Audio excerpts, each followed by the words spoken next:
Las dos caras de México. Los leones durmientes del metro. Este país está representando una obra de teatro colosal para el mundo entero. Una escena cotidiana.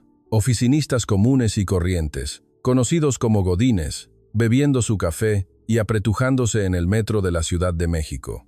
Pero los estrategas que han mirado más allá de esta fachada sienten un terror escalofriante, porque la verdadera identidad de estas personas no es la de simples empleados de oficina, sino la de técnicos preparados que, en cuestión de horas, pueden desmontar y ensamblar maquinaria de precisión y ejecutar un ataque perfecto.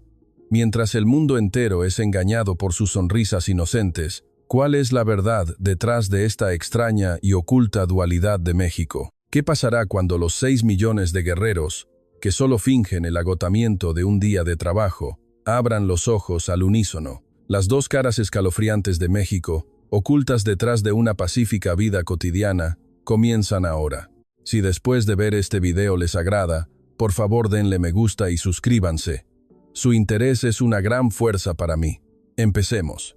Si preguntan cuál es el país que más preocupa a Estados Unidos, la mayoría dirá China. Si preguntan cuál es el país que más preocupa a China, la mayoría dirá Estados Unidos. Ambos se equivocan. Hay otro país que hace que ambas naciones saquen sus calculadoras simultáneamente. Un país sin armas nucleares ni portaaviones. Y sin embargo, las grandes potencias no se atreven a hacer un movimiento imprudente frente a esta nación. ¿Por qué? Soy Richard Coleman, profesor distinguido de la Universidad de Stanford, donde enseño estrategia de seguridad internacional. Tengo experiencia como ex analista de estrategia en el Departamento de Defensa de EEUU. Hoy es el día para encontrar la respuesta a esa pregunta. Imaginen la hora pico en la Ciudad de México. El vagón del metro está repleto de gente, camisas arrugadas, hombros caídos, rostros agobiados por el cansancio, hombres que miran sus teléfonos o simplemente cierran los ojos. Si ustedes vieran esa escena, ¿qué sentirían? Normal, agotados, nada especial. La mayoría lo vería así, pero si miran el historial de esos hombres comunes y corrientes, la historia cambia por completo. Son personas que han estado en posición de francotirador, apretando el gatillo. Son personas que han corrido por las sierras con equipo de combate completo y han recibido entrenamiento en el lanzamiento de granadas. Son hombres que han aprendido a operar morteros y que han montado guardia en noches de lluvia torrencial. Son personas que han ejecutado maniobras tácticas a nivel de pelotón. Y gente así está viajando en ese mismo vagón. No solo en uno, están en todos los vagones. Están en cada callejón de cada ciudad por la que pasa ese metro. Esto es México. En un país típico, la Reserva es una organización que ayuda al ejército. Es una estructura donde una minoría entrenada se dispersa entre la población civil y es llamada en caso de emergencia. Pero México es diferente. Este país permite que toda la sociedad se convierta, en su totalidad, en un ejército. Personas que en tiempos de paz son oficinistas, repartidores o camioneros, en el momento en que se ponen el uniforme militar, se convierten en una unidad de campo. El sistema social y el sistema militar no están separados, están superpuestos. Un estudiante levantó la mano. Profesor, México no es el único país con una fuerza de reserva, ¿verdad? ¿Por qué lo señala como si fuera algo especial? Es una observación precisa. El sistema de reservas existe en muchos países, pero la estructura es completamente diferente. En Alemania es voluntario, solo se quedan los que quieren. Francia se ha reorganizado en torno a un ejército profesional. La Guardia Nacional de Estados Unidos se asemeja más a civiles en tiempos de paz y requiere un tiempo considerable de reentrenamiento después de ser convocada. Israel tiene una estructura similar, pero la escala de su territorio y su población son diferentes. La diferencia clave es la reserva de otros países es una fuerza que debe ser reconstruida después de la convocatoria.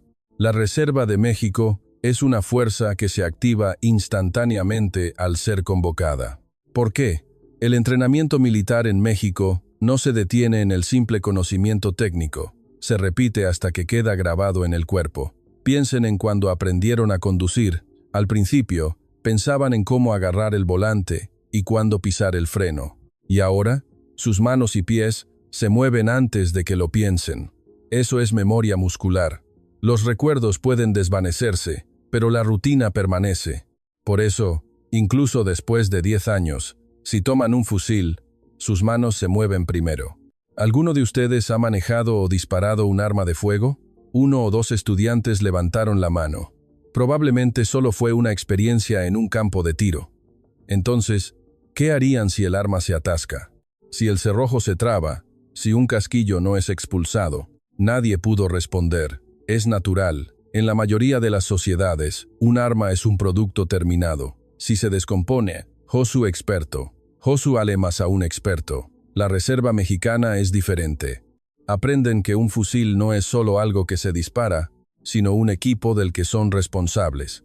Son personas que han aprendido con el cuerpo el desensamble, ensamblaje, mantenimiento y solución de fallos. Si el arma se atasca, maldicen, pero sus manos ya están moviendo el cerrojo. No se equivoquen. El que sabe disparar no es el que da miedo. Es el que entiende y domina completamente el arma. Eso es lo importante. Y aquí hay algo que muchos extranjeros pasan por alto. Ven esa apariencia de apatía en el trayecto al trabajo y piensan que así serán en una crisis. Es un error de cálculo total. Los mexicanos tienen una costumbre peculiar. En tiempos normales, parecen tranquilos, relajados, sin mucha motivación, pero en el momento en que llega una crisis, la gente cambia. ¿Qué país vio a toda su población salir a las calles para rescatar a sus vecinos de los escombros durante el terremoto de 1985? ¿Qué país vio a más de 1 millón de voluntarios movilizarse espontáneamente para limpiar las costas tras un derrame de petróleo? En momentos de crisis, los mexicanos no actúan como individuos, sino como un solo organismo. En el momento en que el objetivo se aclara, el final se vislumbra y los roles se dividen, ese grupo se transforma en algo completamente diferente. La apatía de la vida diaria no es pereza. Es simplemente un estado en el que las condiciones de activación aún no se han cumplido. Los hombres de México no son héroes especiales, son ciudadanos comunes y corrientes. Pero esta sociedad ha grabado en esos ciudadanos la rutina de combate necesaria para sostener al país cuando sea necesario. El recurso más caro en una guerra no es el equipo, es el tiempo. En el tiempo que otros países tardan en formar su reserva, México ya está usando su fuerza. El rostro cansado en el camino al trabajo no es debilidad, es poder latente. Me gustaría llamar a estas personas leones durmientes. En tiempos normales, parecen tranquilos, agotados, y no representan ninguna amenaza. Pero en el momento en que estos leones despiertan, la historia cambia. El instante en que millones de personas abren los ojos simultáneamente y regresan a sus roles en sus respectivos lugares, esa es la verdadera razón por la que México complica las hojas de cálculo de las grandes potencias. El terror de este país no reside en lo visible. Duerme en el metro, en los callejones, en la vida cotidiana. El ADN de estos leones durmientes proviene de un lugar mucho más profundo de lo que se piensa. La Reserva Mexicana no es un sistema que apareció de la noche a la mañana. Es el resultado de un método de supervivencia que se ha repetido en esta tierra durante milenios y que se ha solidificado en su forma actual. Miren un mapa. México es un puente terrestre, vulnerable a invasiones desde el mar y con una vasta frontera al norte. Sus centros vitales están dispersos, pero históricamente ha sido un territorio codiciado por potencias extranjeras. Ahora, piensen en esta condición. ¿Cuántas invasiones ha habido en la historia de México? Las cifras varían, pero hablamos de docenas de intervenciones y guerras. Es una tierra donde la guerra no fue la excepción, sino la norma. Para sobrevivir en estas condiciones, ¿qué se debe hacer? Un ejército permanente no es suficiente. En un país con fronteras tan extensas y una alta frecuencia de conflictos, el ejército regular siempre fue numéricamente insuficiente. Así que México tomó una decisión diferente: convertir a toda la sociedad en una fuerza de combate. Hablemos de los aztecas. Muchos creen que la razón por la que eran temibles era su poderoso ejército. Se equivocan. La verdadera razón por la que los aztecas eran temibles es que la capacidad de combate no se limitaba solo al ejército. Tenían instituciones educativas como el Telpochcalli, que enseñaban allí a los jóvenes. Les enseñaban escritura y artes marciales al mismo tiempo. No separaban lo civil de lo militar. En términos actuales, sería como si en la universidad, junto con las clases de su especialidad, les enseñaran entrenamiento de tiro, maniobras tácticas y acondicionamiento físico. Como resultado, cuando estallaba una guerra, no había necesidad de crear nuevos soldados. Simplemente se recurría a la población ya preparada. Cuando los españoles invadieron, se enfrentaron no solo a un ejército, sino a una sociedad entera movilizada. Pasando a la época de la independencia y las intervenciones, la historia se vuelve más interesante. México enfrentó la presión constante de potencias europeas. El ejército regular no era suficiente para hacerles frente, así que se formaron guerrillas, los chinacos. Se creó una estructura que permitía que la población rural se convirtiera en una fuerza militar masiva en tiempos de guerra. Pero aquí ocurrió un cambio aún más importante, con la llegada de líderes como Vicente Guerrero o más tarde, Benito Juárez. El criterio para formar un ejército cambió por completo. Comenzaron a organizarse por función, no por clase social. No solo luchaban los criollos de élite, también luchaban los comerciantes, los artesanos y los campesinos. Cada uno asumía un papel que correspondía a su habilidad. El concepto de que un ejército se construye por función, no por jerarquía, ya fue probado en la práctica por México, la raíz de la idea en la Reserva Mexicana moderna, donde un técnico en comunicaciones se convierte en un operador de radio y el personal médico en sanitarios, se remonta hasta aquí. Pero el momento más dramático llega con la Revolución Mexicana. El ejército federal porfirista colapsó, el presidente huyó. Parecía una guerra terminada para muchos, pero el país sobrevivió gracias a los ejércitos revolucionarios. Ver a estos ejércitos simplemente como un levantamiento espontáneo de valientes es conocer solo la mitad de la historia. Estratégicamente, fueron el mecanismo por el cual la sociedad misma se convirtió en un ejército cuando el ejército regular se desintegró. La clave no fue el coraje, sino la estructura. Las personas que mejor conocían la geografía local se convirtieron en los protagonistas del combate. Cuando luchaban personas que conocían cada cañón y cada sendero de la sierra como la palma de su mano, un ejército invasor no tenía ninguna posibilidad. Cortaron las líneas de suministro, bloquearon las rutas de transporte y hostigaron la retaguardia. No lucharon de frente, sino que atacaron las debilidades del enemigo. Aquí hay algo más que es importante. La mayoría de los líderes revolucionarios no eran oficiales de carrera. Eran intelectuales, terratenientes locales, rancheros. Y sin embargo, estas personas organizaron ejércitos, diseñaron tácticas y lideraron batallas. ¿Por qué fue posible? Porque el conocimiento y las redes que habían construido en tiempos de paz se convirtieron en capacidad de liderazgo en tiempos de guerra.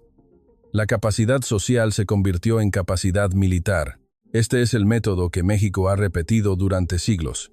Un estudiante levantó la mano.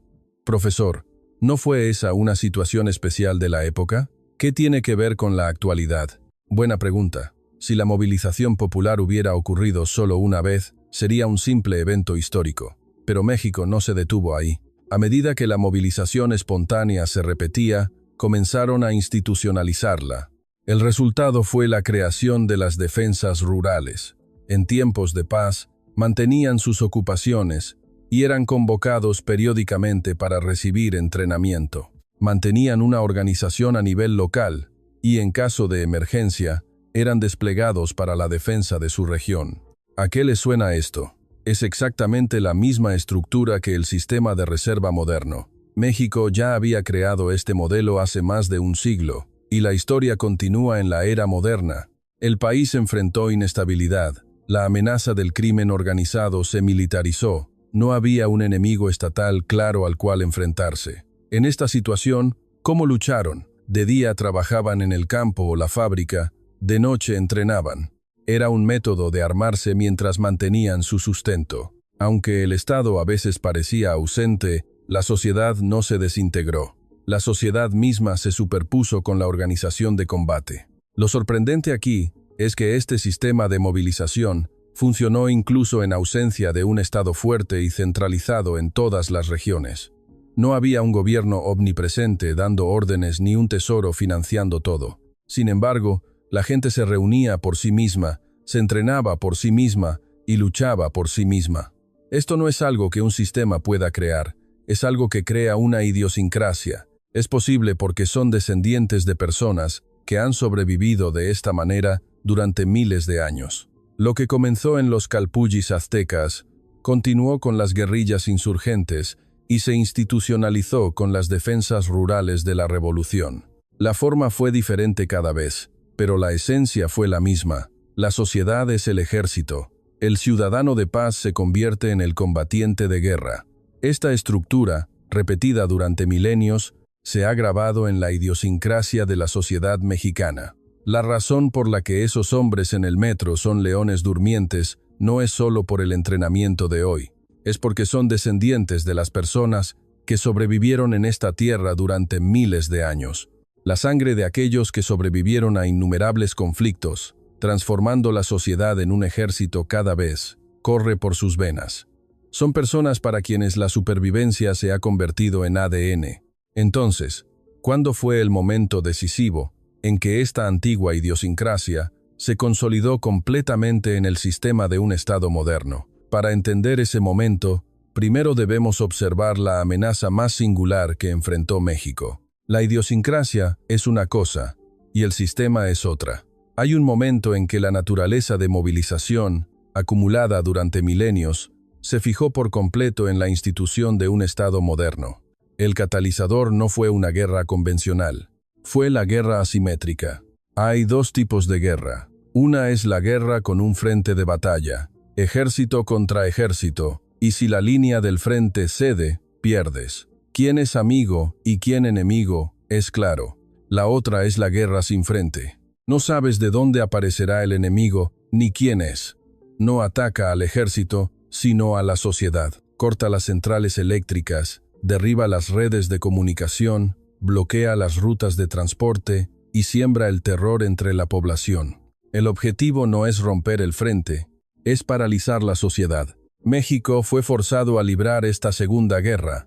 A finales del siglo XX y principios del XXI, los cárteles del narcotráfico, con un poder militar sin precedentes, lanzaron una ofensiva brutal.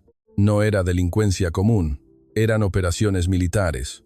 Atacaron bases militares, emboscaron convoyes del ejército y tomaron control de pueblos enteros. En un incidente infame, un grupo de cientos de sicarios fuertemente armados sitió una ciudad entera, paralizando la vida de sus habitantes y desafiando abiertamente al Estado.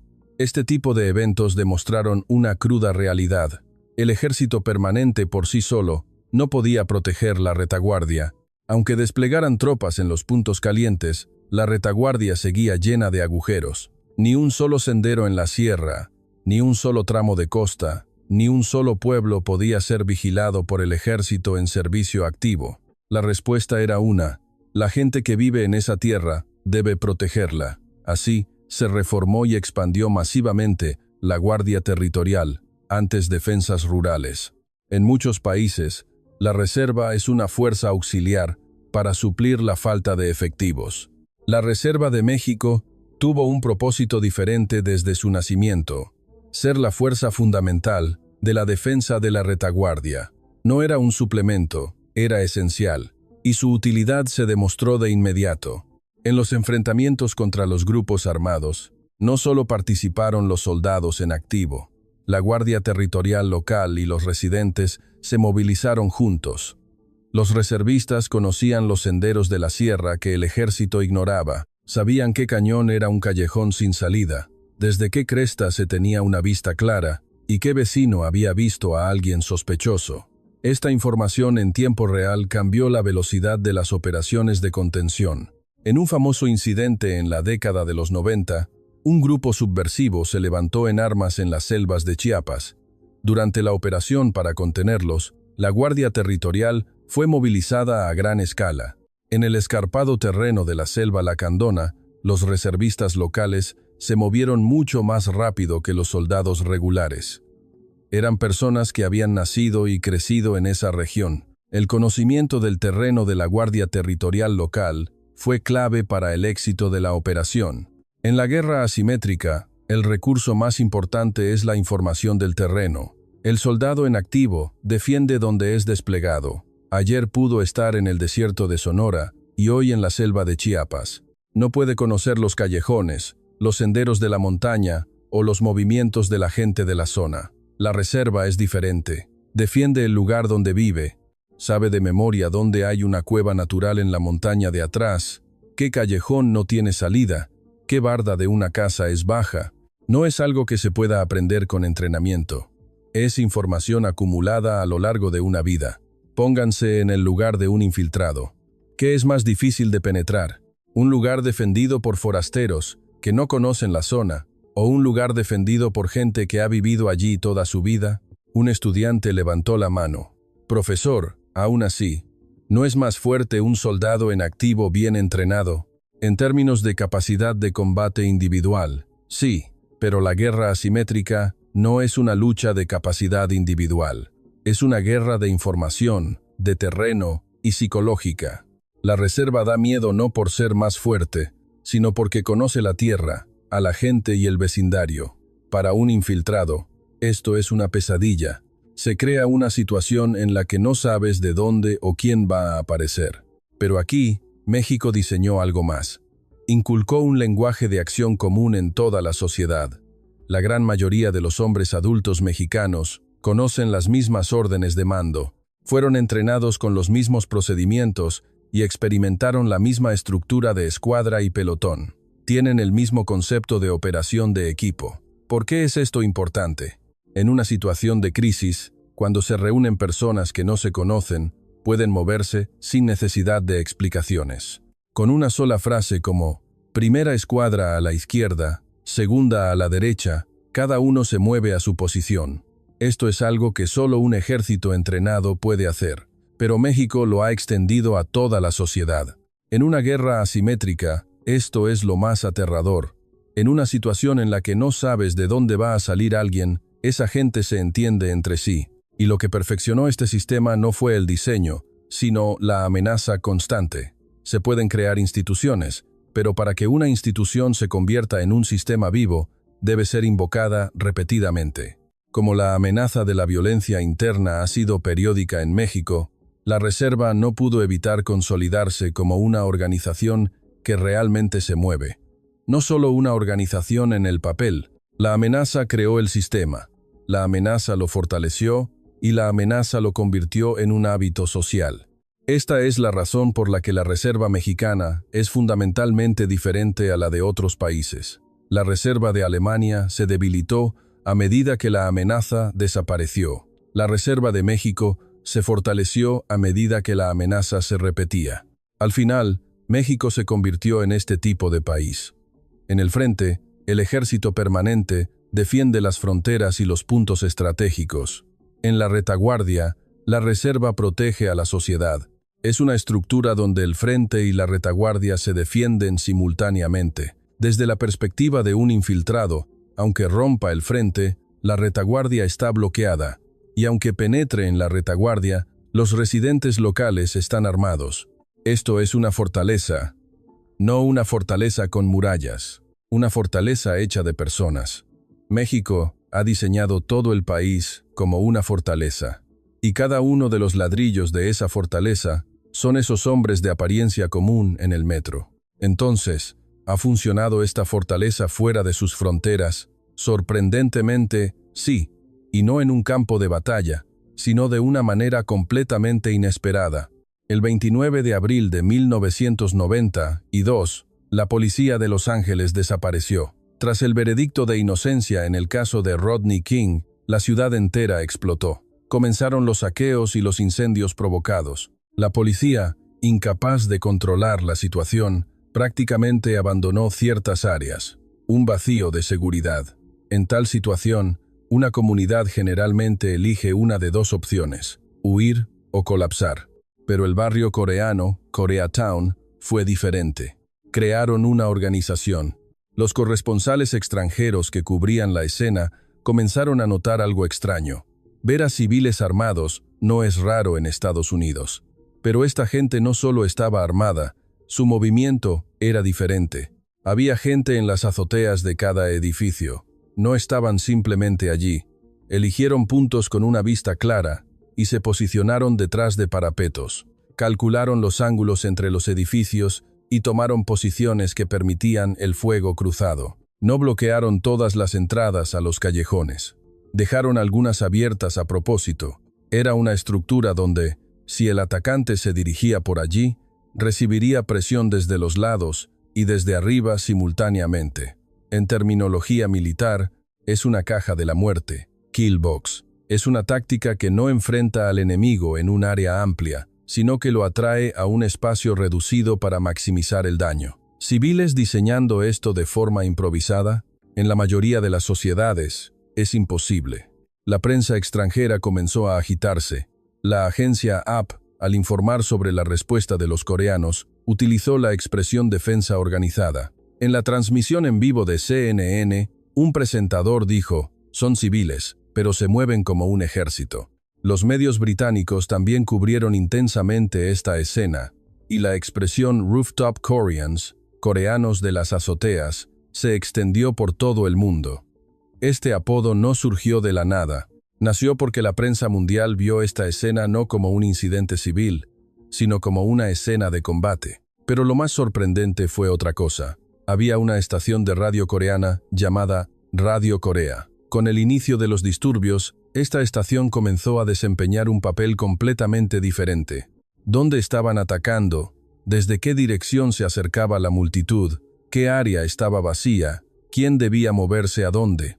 Toda esta información fluía en tiempo real a través de la radio. ¿Cómo se llama esto en terminología militar? Comando, control, comunicaciones e inteligencia, o 4. Es el sistema central que coordina las operaciones en un campo de batalla. Una estación de radio civil desempeñó este papel. Aquí surge una pregunta.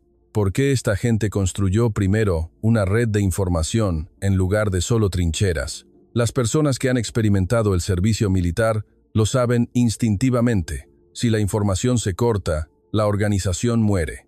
Incluso si tienes un arma, es inútil si no sabes de dónde viene el enemigo. Lo primero que hay que hacer es evaluar la situación. Esta gente lo sabía. Entonces, la pregunta se reduce a una. ¿Quiénes eran exactamente estas personas? ¿Cómo, siendo civiles, poseían este léxico táctico? Un grupo frecuentemente mencionado como clave en la escena de LADA. Fue la red de veteranos del Cuerpo de Marines de Corea. No deben leer la palabra marines como un motivo de orgullo, sino como una característica táctica. Es un grupo acostumbrado a situaciones de aislamiento. Tienen experiencia en defensa de unidades pequeñas y son más fuertes manteniendo una posición que atacando. La comunicación y la disciplina están grabadas en su cuerpo, y sus redes de veteranos se activan instantáneamente.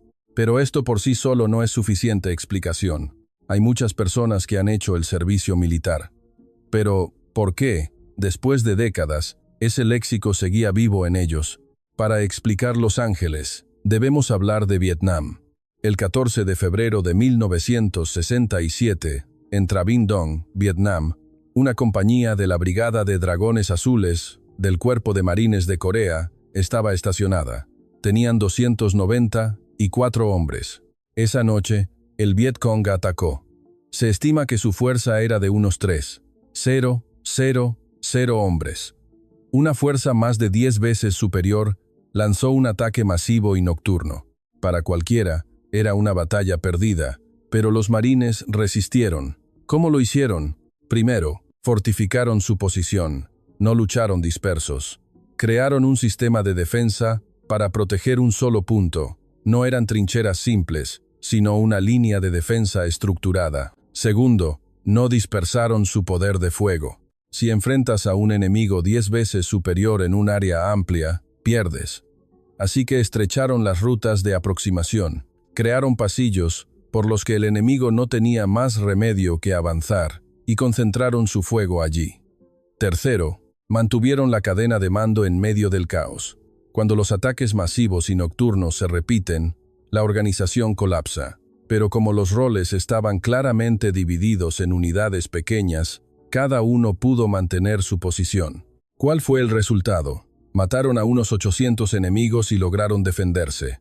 Una batalla simbolizada por una increíble proporción de bajas de 20-1. Ahora, volvamos a Los Ángeles. Las posiciones en las azoteas son la fortificación de Tra Binh Dong. El control de los callejones es la concentración de las rutas de aproximación de Tra Binh Dong. Radio Corea es el sistema de comando y control de Tra Binh Dong. LA no fue la primera vez. Fue una traducción de lo que ya habían probado en la jungla de Vietnam, adaptado a un entorno urbano. Y el resultado de esta traducción no fue una batalla, sino la disuasión. El costo de atacar se disparó. Se corrió la voz. Surgió la percepción de que meterse con Koreatown era como patear un avispero. La multitud se movió en busca de objetivos más fáciles. Esta es la esencia de la disuasión. No se trata de ganar una pelea. Se trata de cambiar el cálculo del oponente antes de que la pelea comience. Lo que los medios extranjeros dijeron en común al recordar este evento fue: no eran simplemente civiles armados. Se movían como una unidad de combate organizada. La experiencia de la guerra no deja solo habilidades, deja una forma de mantener el orden, deja un método para no colapsar en medio del caos. Y ese método funciona en la jungla, en la ciudad y décadas después. La fuerza de reserva de la República de Corea no existe solo dentro de sus fronteras. Se mueve con la gente y se reactiva cuando es necesario. Donde quiera que vayan esos hombres comunes del metro, ese léxico vive dentro de ellos. La guerra comienza con armas y termina con logística. No importa cuán fuerte sea un ejército. Llega un momento en que se queda sin municiones.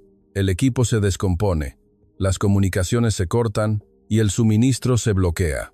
El país que resiste en ese momento es el que gana. Entonces, surge una pregunta: ¿de dónde viene la capacidad de resistir? Muchos países responden a esta pregunta con más soldados en servicio activo. México respondió de manera diferente. Creó una estructura para utilizar de inmediato las habilidades ya existentes en la sociedad en tiempos de guerra. En la mayoría de los países, la mayor debilidad de la reserva se revela después de la convocatoria. El equipo ha cambiado, los procedimientos han cambiado, y lo más importante, la especialidad de la persona no se traduce en una misión militar. Se produce un tiempo en el que hay que volver a entrenarlos después de la convocatoria. Teniendo en cuenta que el tiempo es el recurso más caro en la guerra, este es un defecto estructural fatal. México resolvió este problema de otra manera. La clave es la especialidad asignada durante el servicio militar. México es diferente desde el momento del alistamiento. Cuando se asigna una especialidad militar a un soldado, se tiene en cuenta su carrera universitaria o su experiencia laboral.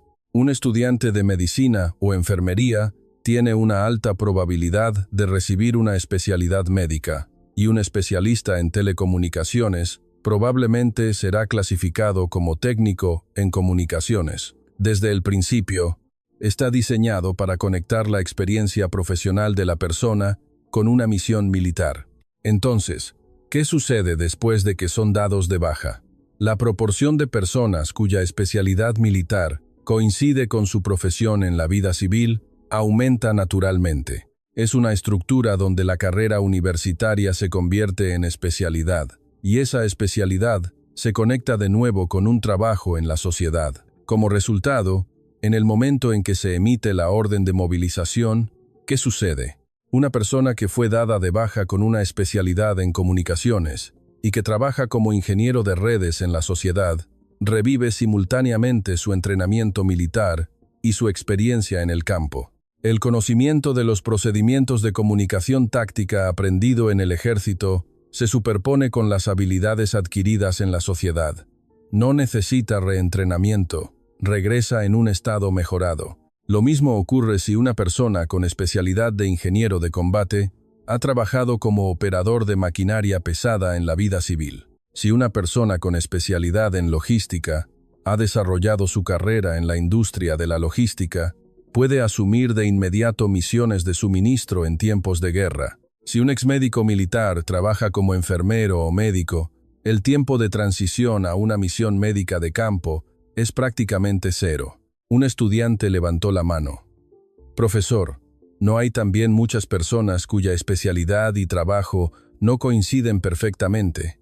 Correcto. No todas las personas tienen una especialidad y una profesión que coincidan. Pero aquí entra en juego otra característica de los mexicanos. En México, todo es rápido, y la gente posee una eficiencia extrema para resolver problemas, lo que se conoce como ingenio mexicano. No debemos descartar esto como una simple característica cultural.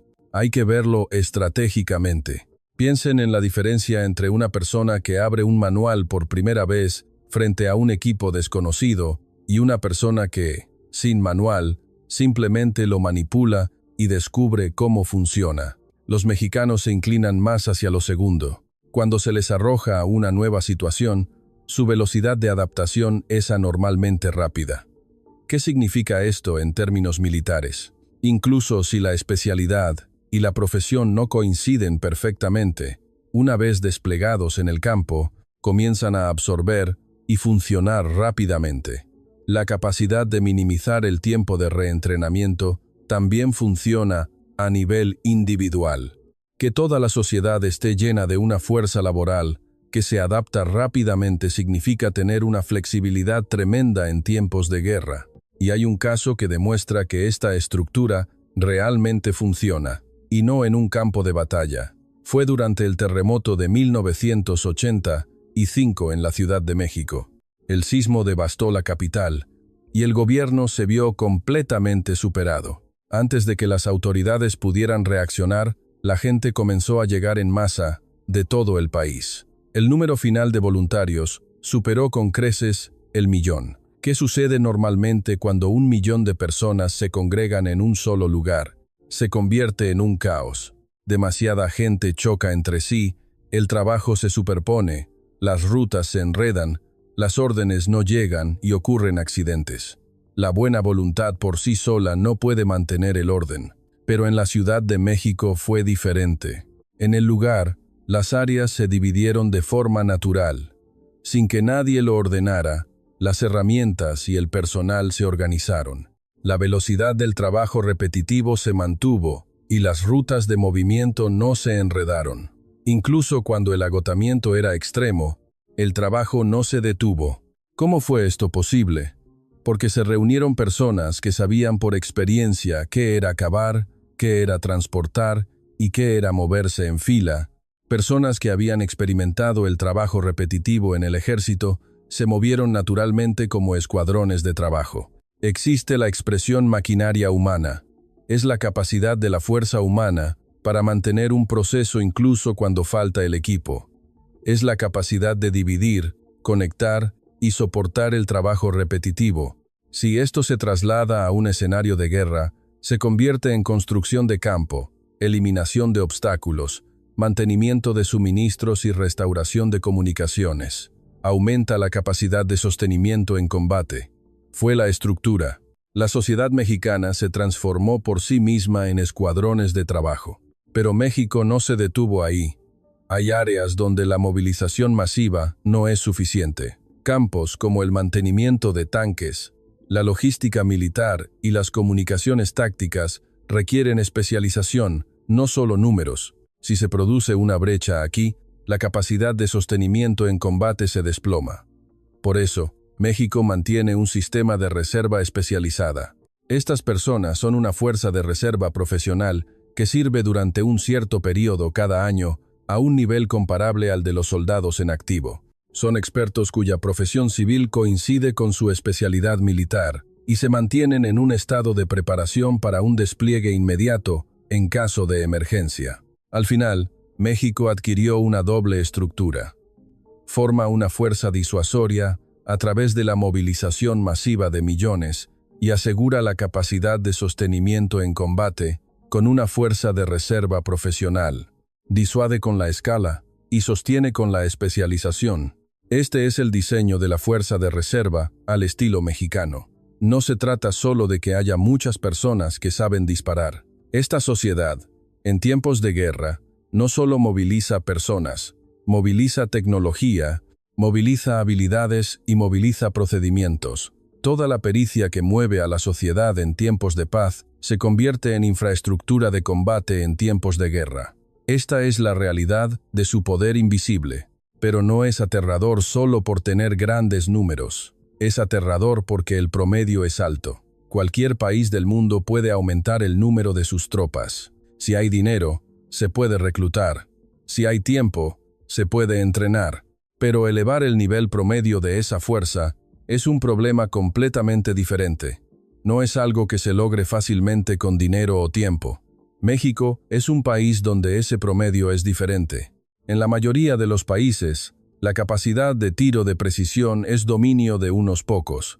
Fuerzas especiales, francotiradores, militares de carrera. Solo estas personas entienden el arma como un sistema. Para un reservista común, un fusil es algo con lo que se aprieta el gatillo. México es diferente. Es un país donde la gran mayoría de los hombres adultos entiende el arma como un sistema. ¿Cuál es la diferencia?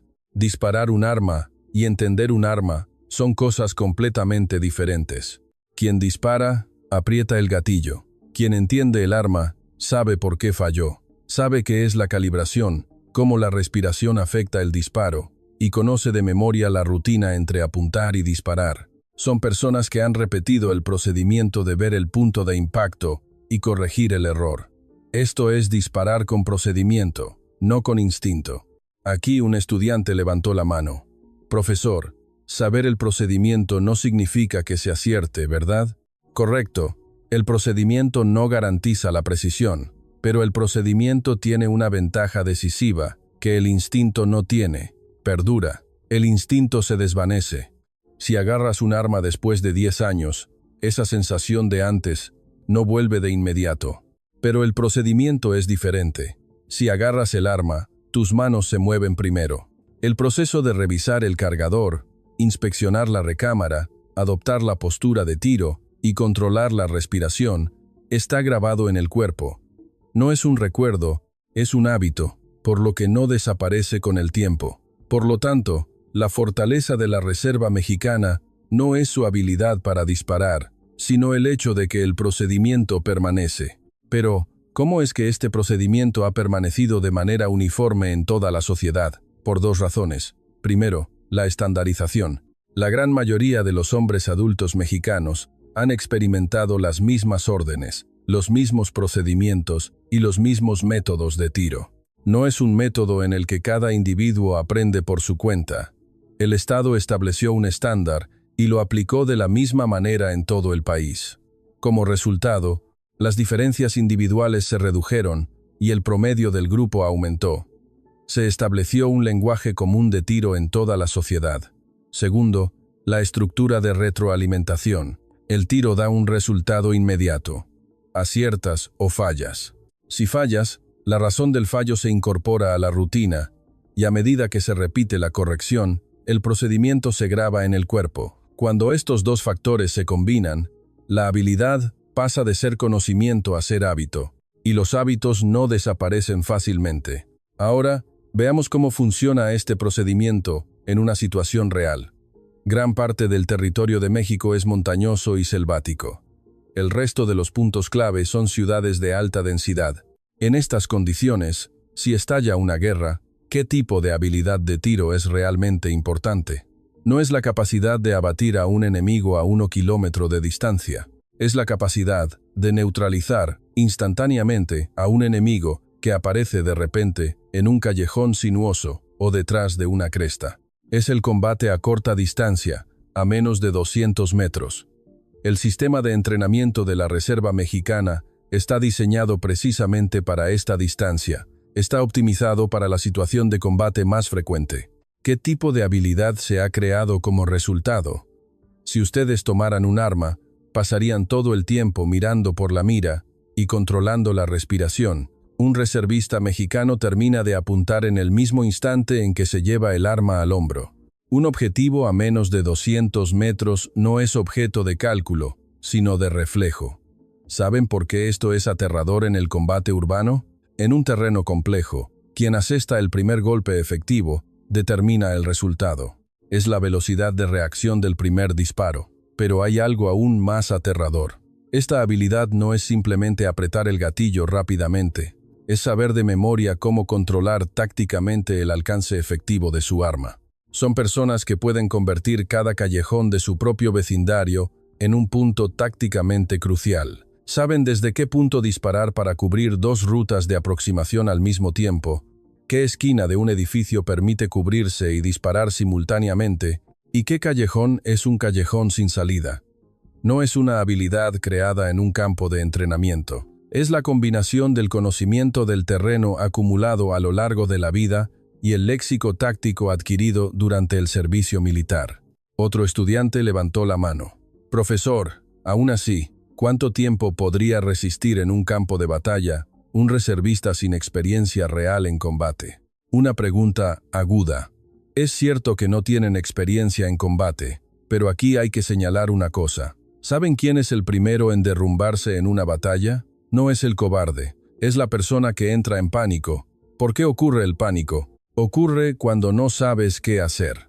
Las manos se detienen, el cuerpo se congela y el juicio desaparece.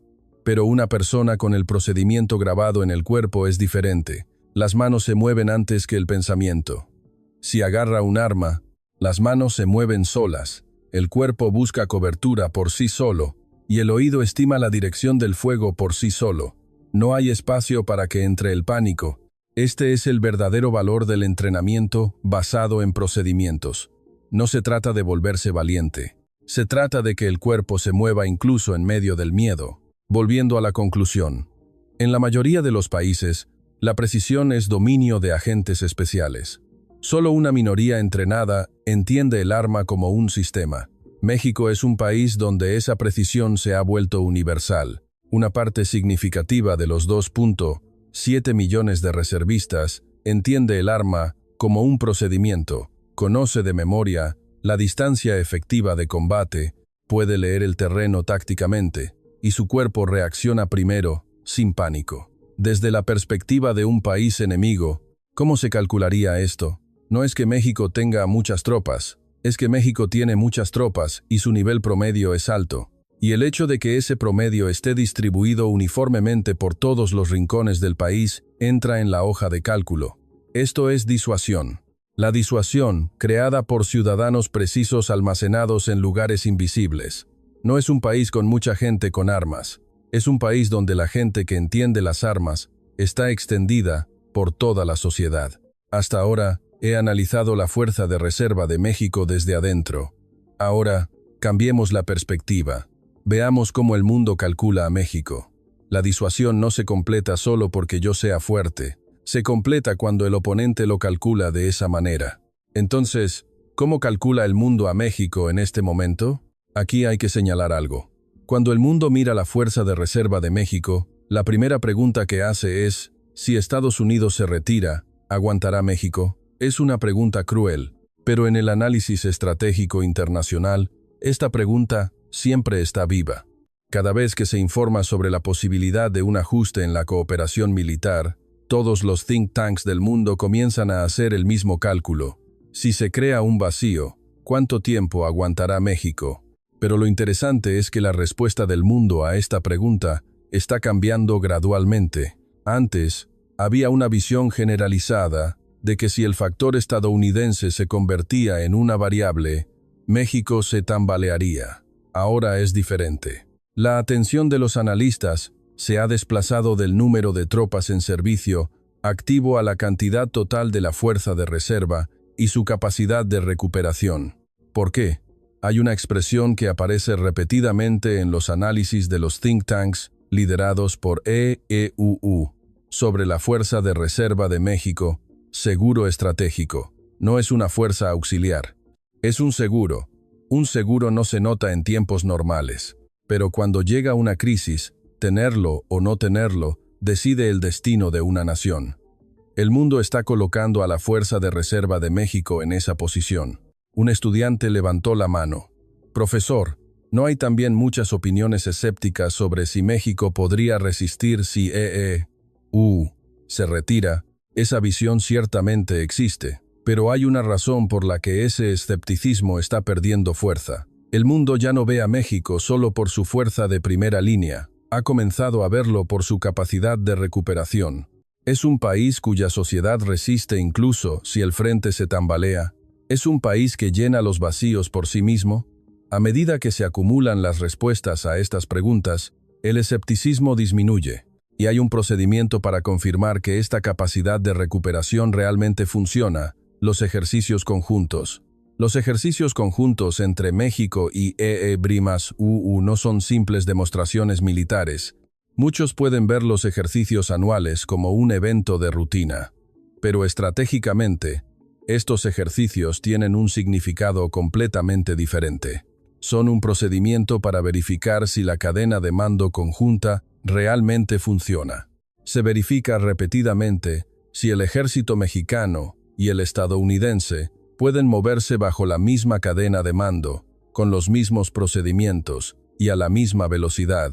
Cuando medios importantes como Reuters informan sobre estos ejercicios, siempre enfatizan algo: ¿está viva la capacidad de operación conjunta? La Fuerza de Reserva de México opera dentro de este sistema conjunto. La estructura en la que la Reserva Mexicana llena el vacío de las fuerzas estadounidenses ya se ha repetido en los entrenamientos. Esta es la prueba de que el seguro realmente funciona. Pero hay un punto donde la mirada del mundo se vuelve más aguda. Recientemente, ha habido informes interesantes sobre cómo la experiencia en el combate al crimen organizado ha endurecido a las fuerzas mexicanas. Un estudiante levantó la mano. Profesor, ¿qué tiene que ver eso con el panorama general? Está directamente conectado. La guerra crea experiencia. Si las tropas mexicanas adquieren experiencia real en combate asimétrico, esa experiencia se extenderá a todo el ejército. Las tácticas cambiarán, la forma de operar el equipo cambiará y la forma de ver la guerra cambiará. En ese momento, el cálculo del mundo cambia. La capacidad de resistir durante 30, 60 o 90 días se vuelve crucial, no solo el enfrentamiento de poder de fuego del primer día. Para que un país resista en una guerra prolongada, ¿qué se necesita?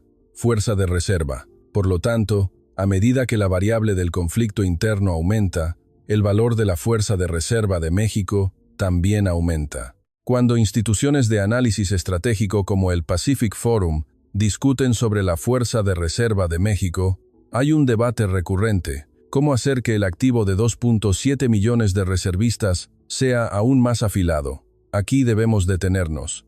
No se debate sobre la reforma de algo que no tiene valor. El hecho de que el mundo esté debatiendo cómo fortalecer la Fuerza de Reserva de México ya nos da la respuesta. Está siendo reconocida como un activo estratégico. Pero el mundo no solo mira a la reserva cuando evalúa a México. Mira una cosa más: la infraestructura de protección civil. México tiene aproximadamente 17,000 refugios designados para la protección civil en todo el país.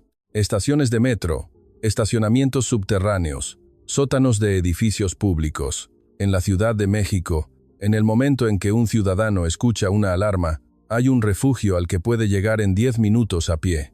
Comparemos con otros países. Cuando comenzó la guerra en Ucrania, ¿qué fue lo primero que hicieron los ciudadanos de Kiev? Buscar un lugar para refugiarse. Como no había un sistema de refugios, la gente corrió a las estaciones de metro, crearon refugios de forma improvisada. México ya tiene ese sistema implementado. Incluso si estalla una guerra, los ciudadanos saben a dónde ir. ¿Por qué se menciona esto en una charla sobre la Fuerza de Reserva? En una guerra, no solo los soldados deben resistir, la sociedad debe resistir. Los hospitales deben funcionar, las fábricas deben funcionar, el suministro debe mantenerse y los civiles deben sobrevivir para poder sostener la guerra. Cuando los analistas estratégicos evalúan a México, al ver esta infraestructura de refugios, dicen algo: México no se prepara para la guerra solo en el frente. Tiene una estructura que permite que todo el país pase a modo de guerra. Si la reserva es la movilización de combate, la infraestructura de protección civil es el sostenimiento de la retaguardia. ¿Cuántos países en el mundo tienen estas dos cosas funcionando simultáneamente? Se pueden contar con los dedos de una mano. El mundo no clasifica a México como un país con un ejército fuerte. lo clasifica como un país que puede soportar una guerra. Estas dos cosas son completamente diferentes. Hay muchos países con ejércitos fuertes. Hay pocos países que puedan soportar una guerra. Un ejército puede colapsar, pero si la sociedad resiste, la guerra continúa. Por el contrario, no importa cuán fuerte sea el ejército, si la sociedad colapsa, se acabó. México es uno de los pocos países que vincula simultáneamente el ejército y la sociedad en un sistema de guerra. Y en la hoja de cálculo del mundo, esto conduce a una sola conclusión. El costo de invadir México es inasumible. Aunque rompan el frente, la retaguardia resiste. Aunque sacudan la retaguardia, la sociedad resiste. Y aunque intenten derribar la sociedad, 2.7 millones de personas despiertan. La velocidad con la que esos 2.7 millones de personas cambian a sus roles en sus respectivos lugares es anormalmente rápida. No importa cómo se calcule, el resultado es el mismo. Meterse con México no deja ninguna ganancia. Esta es la forma completa de la disuasión. No se trata de ganar una pelea. Se trata de hacer que ni siquiera se piense en comenzarla. ¿Cuándo comienza una guerra? La mayoría de la gente piensa que es cuando el oponente es fuerte, cuando su poder de fuego es abrumador. Se equivocan. Una guerra comienza cuando se calcula que se puede ganar. Dicho de otra manera, se detiene cuando se calcula que es inasumible. La pregunta final de la conferencia de hoy.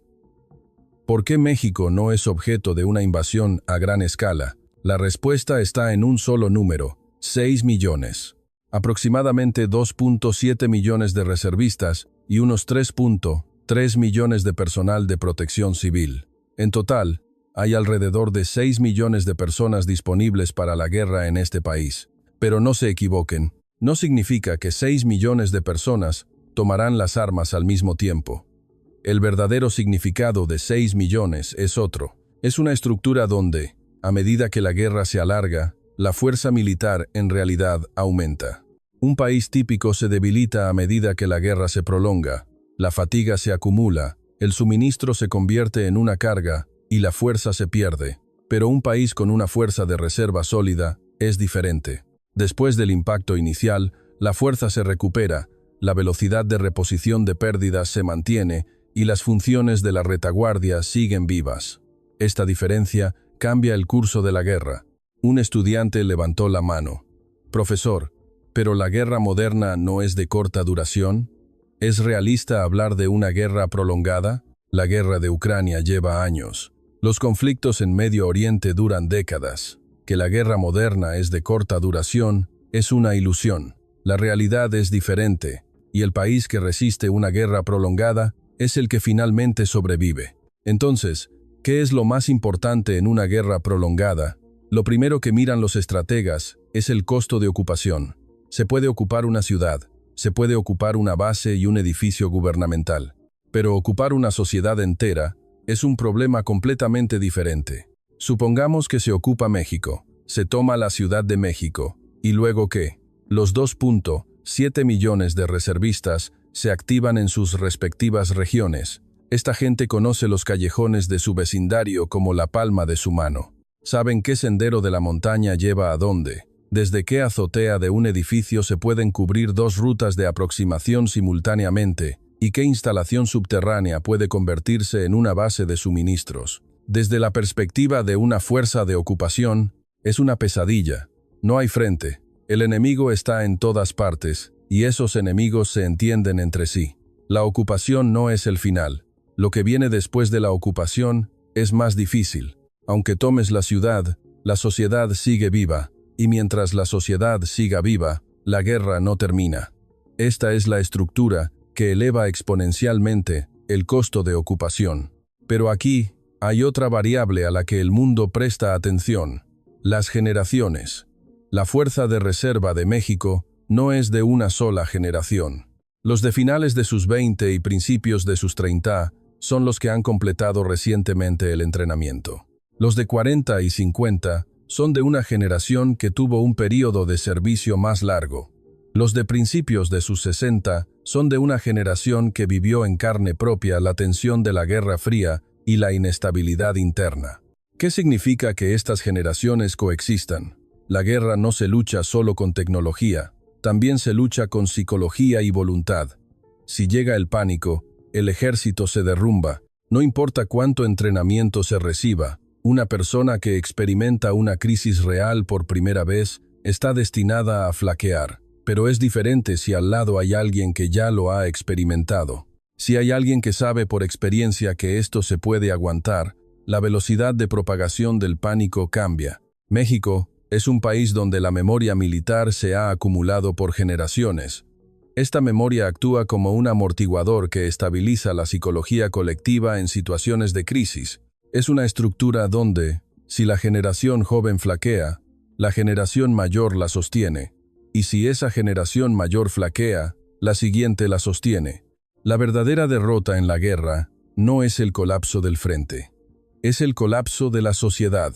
En el momento en que se corta el suministro de agua, se interrumpen las comunicaciones, la administración se paraliza y la seguridad se derrumba, el Estado se derrumba.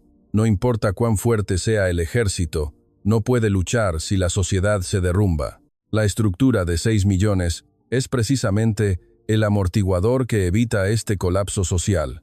Es una estructura que permite el combate, la recuperación, el mantenimiento y el control simultáneamente. Mientras en un lado se libra una batalla, en otro se restauran las comunicaciones, se mantiene el suministro y se preserva el orden público. Mientras la sociedad siga viva, la guerra no termina. Ahora, pongámonos en la posición del país enemigo. Desplegamos la hoja de cálculo para invadir México. La superioridad de fuego del primer día, calculable. La velocidad de ruptura del frente, calculable. Pero a partir de ahí, comienzan los problemas. El costo de la activación de 2.7 millones de reservistas después de la ocupación se vuelve complicado de calcular. La intensidad de la resistencia creada por la memoria militar acumulada por generaciones se vuelve aún más complicada de calcular.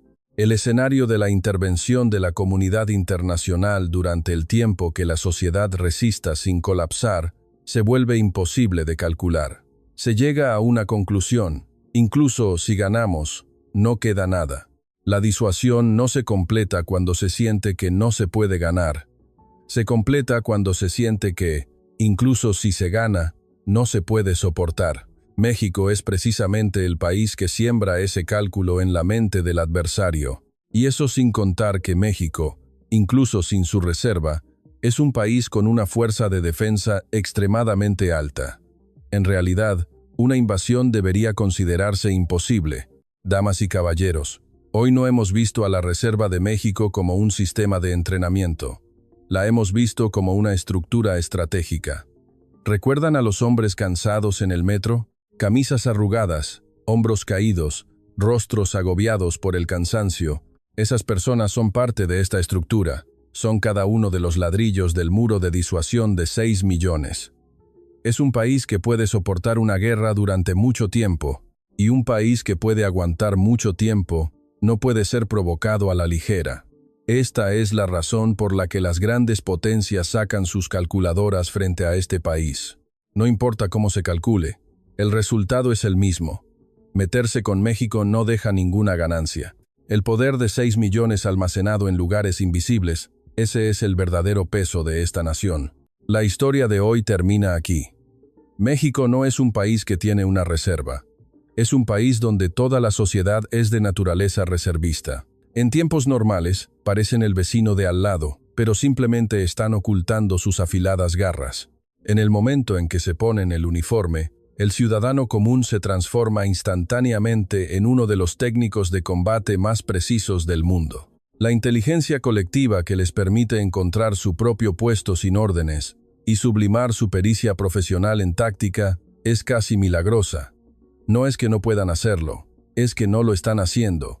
Y ese silencio es, en sí mismo, la más poderosa disuasión de guerra. En el momento en que el gigante dormido de 6 millones despierte, esa sociedad se convertirá en el arsenal más grande y sin precedentes en la historia de la humanidad. Esa es la esencia del poder invisible de México. Gracias por ver este largo video.